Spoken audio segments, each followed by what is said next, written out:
All right, so we're diving into Trump this time. And, looking at the sources, one thing that really jumps out is what a storyteller this guy is. It's incredible, really. You almost forget sometimes just how unusual this whole trajectory is. Business, TV, then boom, the White House. It's wild. And that's kind of what I'm interested in, right? Like, how much of that is actually the Trump story, the persona, the brand, versus, like, the actual policies and impact? And does that tell us anything about what a second term might actually look like? Because that's the big question, isn't it? Totally. So let's start back at the beginning. Our sources describe Trump's early life growing up in a well-off family in Queens, went to military school, not all that surprising. But get this, his dad, Fred, was really focused on building middle-class housing projects. That doesn't exactly scream Trump Tower, does it? Not really. So how do we square that circle? What does that tell us about, like, young Donald? Well, on one hand, you've got him learning about business, deal-making, navigating that world, right? But on the other hand, there's this connection to a very different kind of American dream. Yeah. Aspiration, stability, home ownership. And that theme, it comes up again and again later on. It's interesting you say that because then things really take off in the 80s, right? Trump Tower, the art of the deal, Atlantic City, casinos. He becomes the image of 80s wealth. Right, but it'd be a mistake to just gloss over the bankruptcies, too, Yeah, that's true. He had some major setbacks along the way. And this is where it gets interesting, right? Yeah. Because our sources, some of them at least, suggest that his real talent wasn't always business acumen. It was more about controlling the narrative. Oh, I see where you're going with this. Like, take the Taj Mahal Casino, for example. Right. Went bankrupt, sure, but he managed to somehow spin it as a victory, like he'd outsmarted the system. And that ability to stay in the public eye, shape how people saw him, it's powerful. Yeah. And it translates directly to politics. Okay, so then we get to The Apprentice, which, let's be real, that's where a lot of America really gets to know Donald Trump. Not just as a businessman, but as this, like, larger-than-life personality. And we have to remember, reality TV.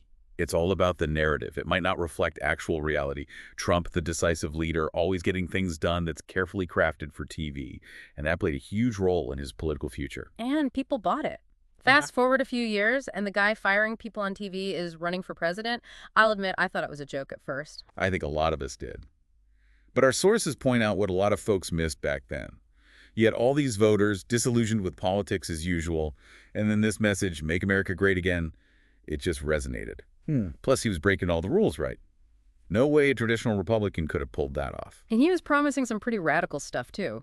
Renegotiating trade deals, getting tough on immigration, America first, all that. It was about upending the system. Yeah. And for a lot of people who felt ignored, left behind by the establishment, that was really appealing. Like, finally, someone's listening to us. So then we get the Trump presidency, and wow, was it eventful. Travel bans, tax cuts, the border wall, impeachments. It felt like every day there was a new controversy. It was a presidency unlike anything we'd really seen in modern history. And it revealed those deep, deep divisions in the country. But if you look at the policies, you can see that thread we're talking about, this desire to shake things up, disrupt everything. Okay, so now let's jump to 2024. Trump's running again. And what blows my mind is how popular he still is, especially with the Republican base. Scandals, legal troubles, it almost doesn't seem to matter. It's about that connection he built. They see him as a fighter, someone who'll take on anyone, even if he has to break the rules to do it. And that really resonates with a certain segment of voters. So is this about Trump himself, or is there something bigger going on? Like, have we entered some new era in American politics where the old rules just don't apply anymore? That's the million-dollar question. Our sources say Biden's approval ratings are going to be key.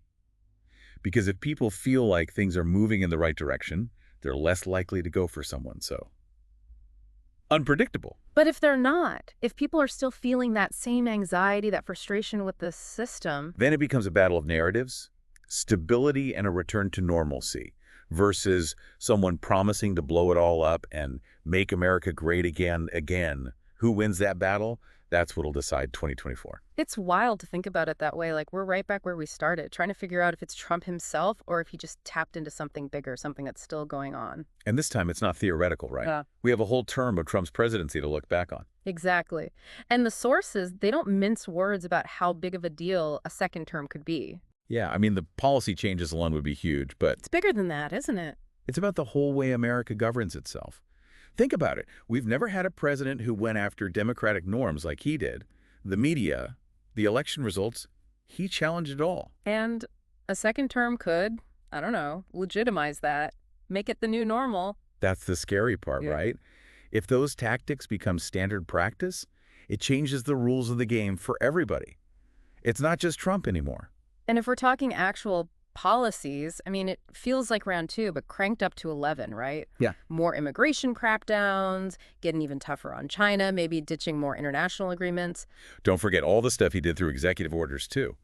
Going around Congress. That could get even more intense in a second term. And what about the Supreme Court? He's already appointed 3 justices. Imagine 4 more years of that. It's a lot to process. And it's not even about whether you agree with him or not. It's about the long game. How America functions, here at home and on the world stage. It's kind of mind-blowing, honestly. But that's why we do this, right? Exactly. It's about going beyond the headlines, trying to understand the forces at play here. One thing that really stuck with me from all this, reading this idea that Trump challenged the traditional norms of American politics. Now, is that always a bad thing?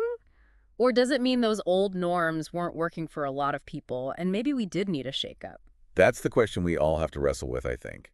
Because whether you love the guy or hate him, understanding how he got to where he is, why he still connects with so many people, that's key to figuring out what comes next, no matter what happens in 2024. I couldn't have said it better myself. So if you're listening, you've just completed a deep dive into the life and times of Donald J. Trump and what a second term might have in store.